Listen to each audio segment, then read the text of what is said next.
안녕하세요. 사랑하는 성도님, 영혼의 샘물 은혜의 자리에 오심을 축복합니다. 소망의 주님이 우리와 함께 하십니다. 우리와 함께 하시는 주님을 찬양합니다. 기도합시다. 주님의 놀라우신 은혜와 사랑에 감사드립니다.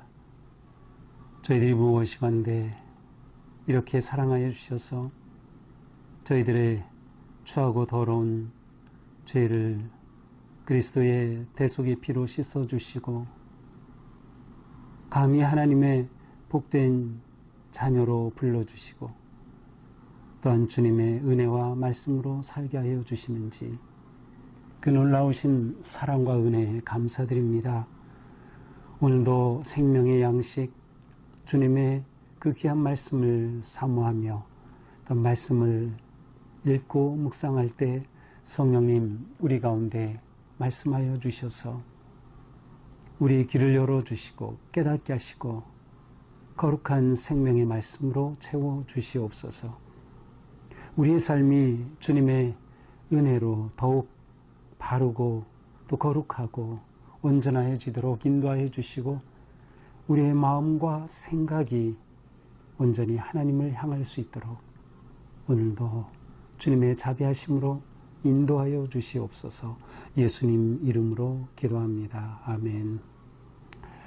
오늘 말씀은 예레미야 51장 54절에서 64절입니다. 바빌론으로부터 부르짖는 소리가 들리도다. 갈대아 사람의 땅에 큰 파멸의 소리가 들리도다. 이는 여호와께서 바빌론을 황폐하게 하사 그 큰 소리를 끊으심이로다. 원수는 많은 물같이 그 파도가 사나우며 그 물결은 요란한 소리를 내는도다. 곧 멸망시키는 자가 바빌론에 이르렀습니다. 그 용사들이 사로잡히고 그들의 활이 꺾이도다. 여호와는 보복의 하나님이시니 반드시 보응하시리로다. 만군의 여호와라 일컫는 왕이 이와 같이 말씀하시되 내가 그 고관들과 지있는 자들과 도백들과 태수들과 용사들을 취하게 하리니 그들이 영원히 잠들어 깨어나지 못하리라.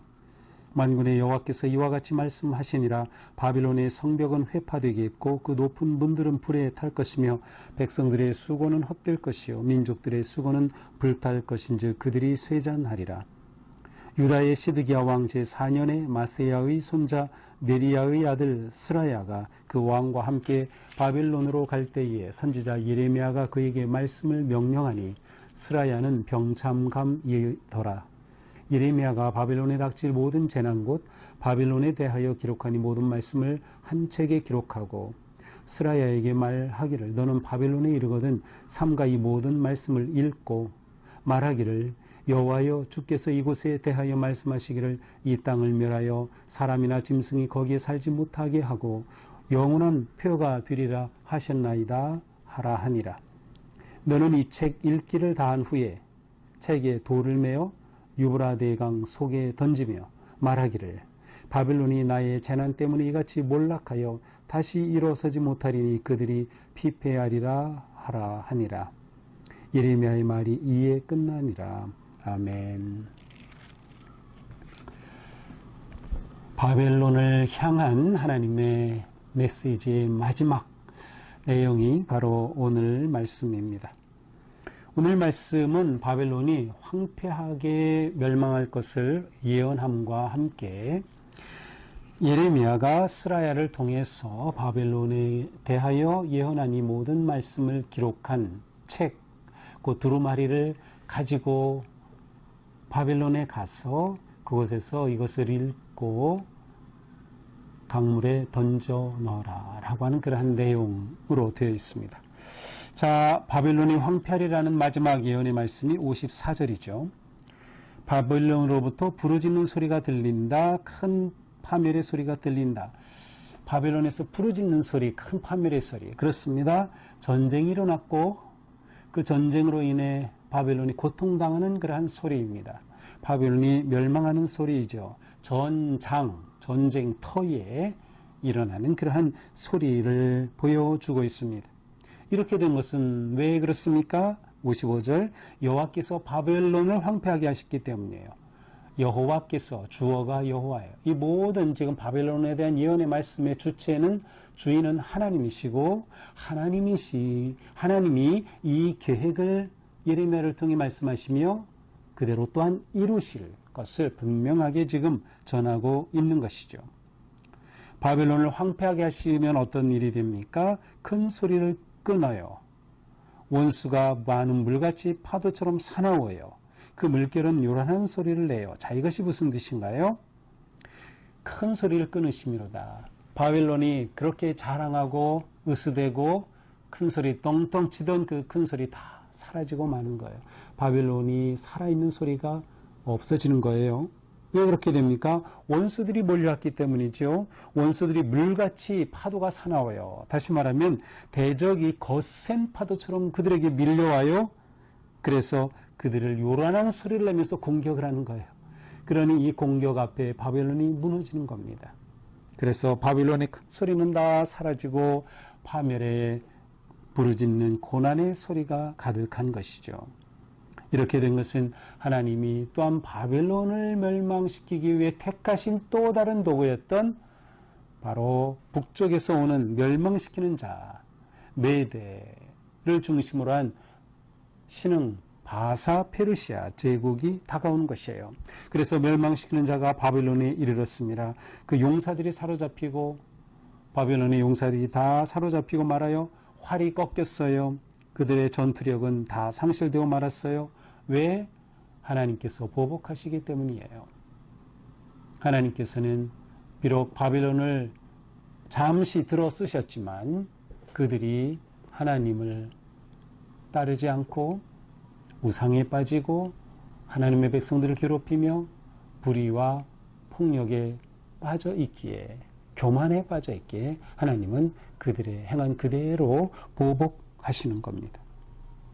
만군의 여호와라 일컫는 왕이 이같이 말씀하시되 하나님이 계속 말씀하셔요. 자, 하나님께서 바벨론을 멸하실 때 그곳에 있는 고관들, 아주 높은 지위 있는 장관들, 지위 있는 자들, 또한 도백들, 태수들, 용사들, 그곳에 있는 지방 장관들, 관리들 모두 취하게 한다. 앞에서도 한번 이런 표현이 나왔죠. 그들을 다 술을 마시게 하겠다. 취하게 한다. 자, 그런데 왜 취하게 합니까? 그들이 영원히 잠들어 깨어나지 못하게. 이 취함은 기분 좋게 취하는 것이 아니라 죽음의 잔을 마시고 그것에 취하여 영원히 깨어나지 못한 파멸의 죽음의 종말의 취함입니다. 하나님이 그들을 취하게 하여 그렇게 마지막 그들을 다 사라지게 하시겠다는 거예요. 또한 이때에 바벨론의 성벽은 회파되고 그 든든하던 바벨론 요새가 다 무너지는 겁니다. 그 높은 문들, 그 성을 지키던 문들 다 불타버리는 것이죠. 그 성을 지키던 백성들의 수고 다 헛되는 것이에요. 그 민족들의 수고 모두 다 불타 없어지고 마는 것이죠. 그들의 공적, 그들의 자랑 아무것도 아닌 폐허가 되고 말 것이다 라는 거죠. 자, 여기까지가 바벨론에 관한 그러한 멸망의 예언입니다.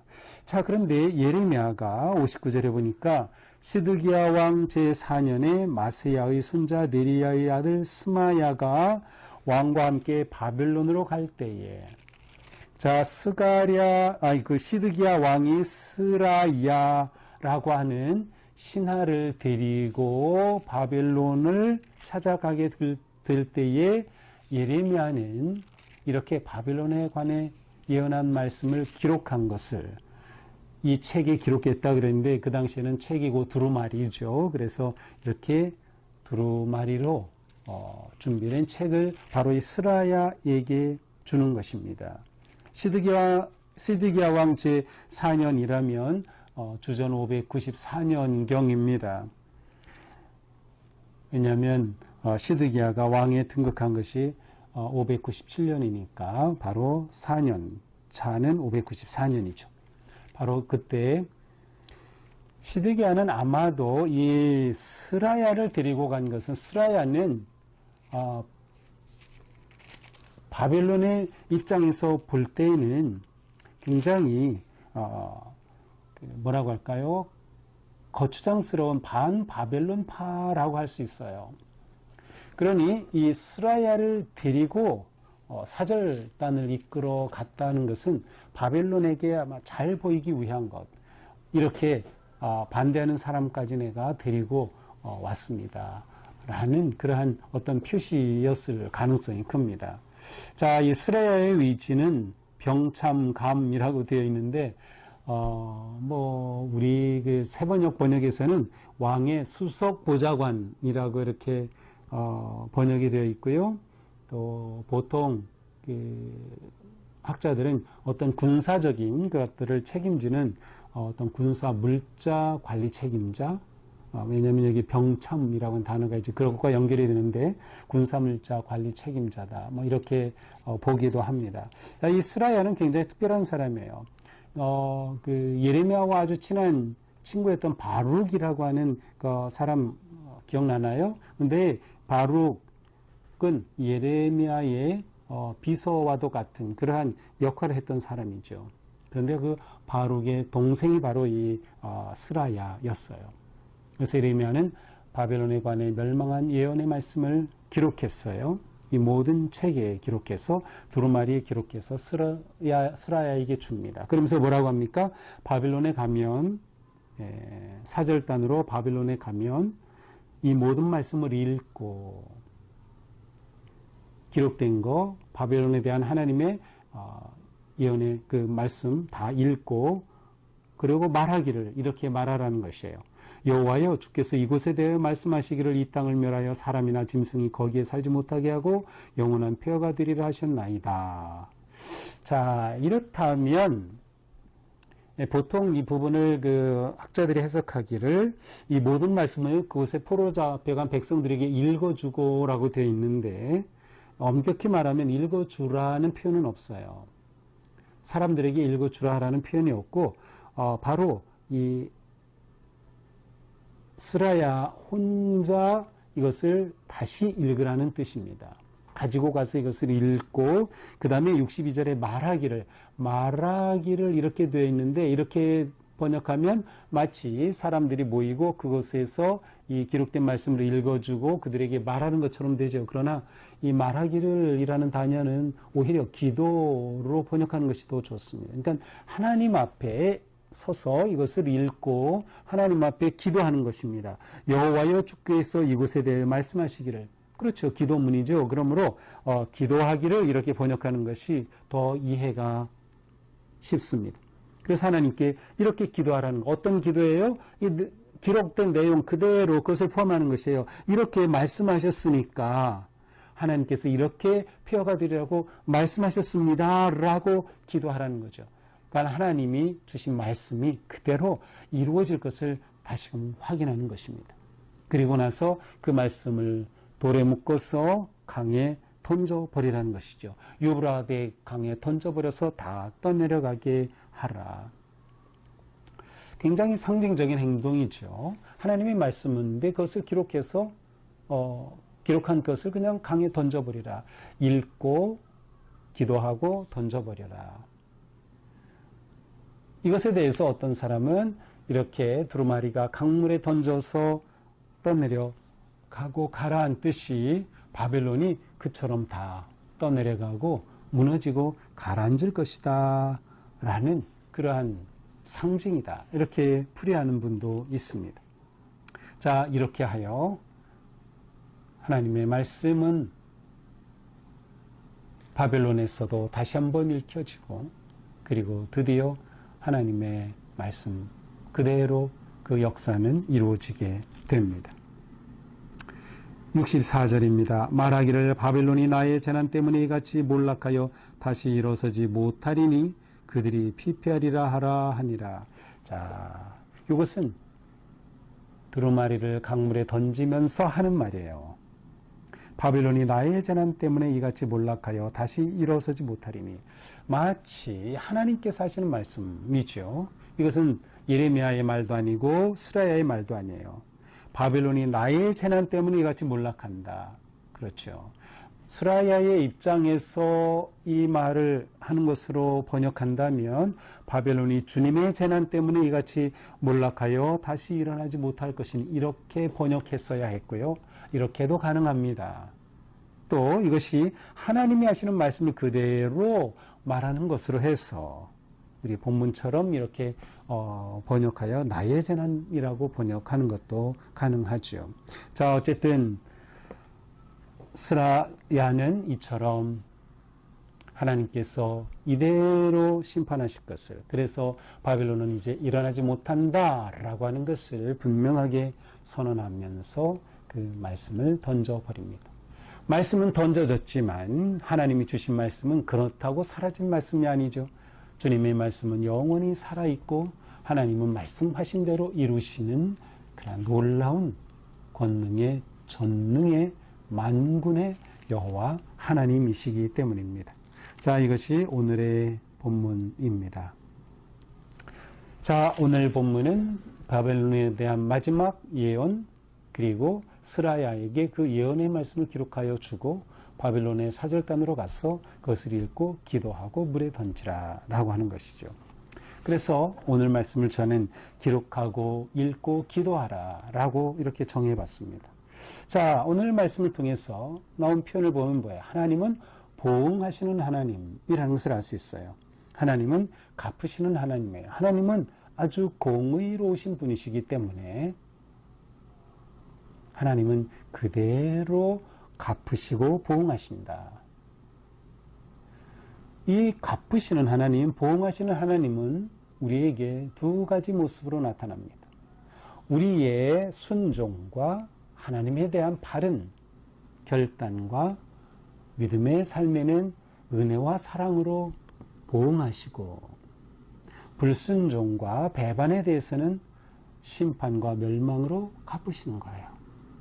바벨론은 하나님께서 그들의 잘못으로 인해 그들을 재난으로 멸망으로 갚으신 거죠. 이스라엘에 대해서도 그들이 하나님을 배반했기 때문에 바벨론의 포로가 되도록 멸망하도록 갚으신 거죠. 그러나 그들이 돌아온다면 하나님의 약속대로 70년 후에 그들은 되돌아올 것입니다. 귀환할 것입니다. 회복될 것입니다. 또한 그렇게 사랑으로 갚으시는 거예요. 자, 그러니 우리는 하나님을 섬기며 사는 삶이 얼마나 복되고 은혜로운 삶인지 몰라요. 우리는 단지 그냥 순종하는 것으로 끝나는 것이 아니라 우리의 삶에 대해 하나님이 우리에게 갚아주신다라고 하는 거죠. 보응하시는 하나님, 이것이 우리에게 두려움이 아니라 기쁨이 되고 희망이 되고 감사가 되는 삶을 살아야 하는 거예요. 또한 우리는 하나님께서는 뜻을 이루신다는 것을 보게 됩니다. 예언된 모든 말씀이 이루어지지 않은 것이 하나도 없어요. 마지막 바벨론에 대한 예언의 말씀도 다 이루어지죠. 오늘 우리가 51장 마지막까지 봤지만 이제 내일 모레 말씀에서는 이스라엘의 유다의 마지막 순간을 다 보게 됩니다. 시드기야 왕, 마지막 20대 왕, 그는 아주 비참한 최후를 맞이하게 되지요. 예레미야 예언 그대로 다 이루어지는 모습을 보여주는 거예요. 하나님은 뜻을 이루신다. 그러므로 우리가 하나님이 이루시는 뜻을 깨닫고 알고 또 신뢰하며 기쁨으로 순종하는 삶이 얼마나 중요한지 모릅니다. 또한 우리는 하나님의 뜻을 알기 위해서 기록하는 것 또한 중요합니다. 우리 마음에 기록해야 되죠. 그리고 그 말씀을 가지고 기도해야 하는 것이죠. 그 말씀을 붙잡고 기도하는 거예요. 이것이 우리의 묵상하는 삶, 기도하는 삶이 하나가 되는 아주 중요한 순간입니다. 우리는 하나님이 내 인생의 참 주인이시다라는 것을 잊지 말고 오직 하나님으로 의지하면서 하나님께서 이루어 가시는 그러한 역사를 바라보고 기대하면서 보응하시는 하나님, 은혜 베푸시는 하나님, 역사하시는 그 하나님의 시계를 따라 순종하며 살아가는 우리의 삶, 거룩하고 복된 하루하루가 이어지기를 주님의 이름으로 축복합니다. 기도합시다. 주님, 감사합니다. 우리가 예레미야의 말씀을 통해서 계속해서 하나님이 어떤 분이신지, 하나님의 그 깊고 놀라운 성품과 하나님의 은혜와 하나님의 의로우심, 또 하나님의 그 사랑과 자비를 보게 하여 주셨습니다. 오늘 말씀을 통해서 우리 또한 오직 하나님만으로 의지하고 하나님께 순종하며 하나님을 따르는 것이 얼마나 중요한지, 갚으시는 하나님 우리가 신뢰하며 더욱 의롭고 바른 믿음의 삶 살기에 힘쓰는 우리가 되게 하여 주시옵소서. 오늘도 주님의 은혜 안에서 오직 주님의 뜻을 구하며 하나님의 영광을 노래하는 우리의 삶이 되게 하여 주시옵소서. 예수님 이름으로 기도합니다. 아멘. 자, 이제 내일 모레로 예레미야를 마치게 됩니다. 꼭 끝까지 다 읽고 또 묵상하면서 예레미야를 통해 주신 말씀 우리를 한층 더 깊은 믿음의 세계로 이끌어 주셨으면 믿습니다. 계속해서 우리 시편 말씀 또 보면서 나아가도록 하겠습니다. 오늘도 복된 하루가 되기를 축복합니다. 사랑합니다.